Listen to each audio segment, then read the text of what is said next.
سیدنا معاویہ رضی اللہ تعالیٰ عنہ نبی صلی اللہ علیہ وسلم سے روایت کرتے ہوئے فرماتے ہیں کہ نبی صلی اللہ علیہ وسلم فرمایا، کیا فرمایا؟ سنیے غور سے، من یرید اللہ بہ خیرا یفقہہ فی الدین، جس کے ساتھ اللہ تعالیٰ بھلائی کا ارادہ کرتا ہے اس کو دین کی سمجھ دے دیتا ہے.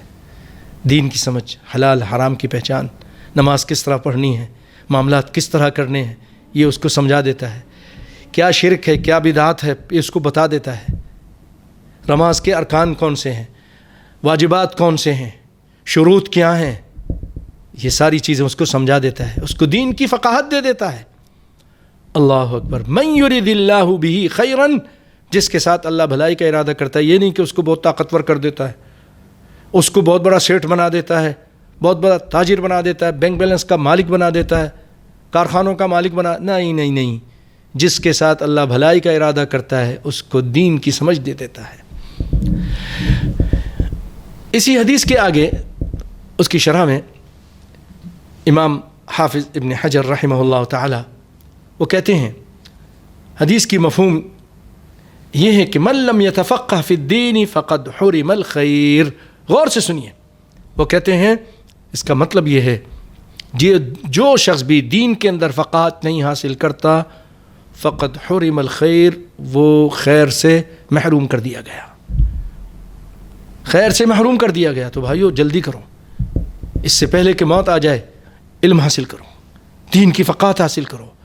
توحید کیا ہے، شرک سے بچنا کیسے ہے، یہ ساری چیزیں، نبی کی اطاعت کیسے کرنی ہے، اس کا علم حاصل کیجیے. اور سیدنا علی رضی اللہ تعالیٰ عنہ ایک بہت پیاری بات کر کے گئے ہیں، اس کا بیان میں سمجھتا ہوں فائدے سے خالی نہیں. وہ کہتے ہیں کفا بالعلم شرفا ان یدعیہ من لا یحسن.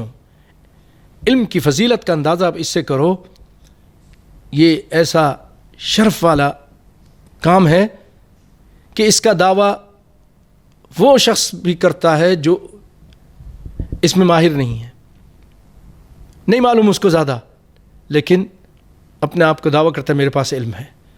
وَيَفْرَحُ بِهِ إِذَا نُسِبَ إِلَيْهِ، اور اگر اس کی طرف منسوب کر دیا جائے تو بڑا خوش ہوتا ہے، اس کے علم ہے بھائی، اس کے پاس اتنی باتیں ہیں، اس کو پتہ ہے، تو وہ خوش ہوتا ہے. وَكَفَى بِالْجَهْلِ ذَمًّا أَن يَتَبَرَّأَ مِنْهُ مَنْ هُوَ فِيهِ.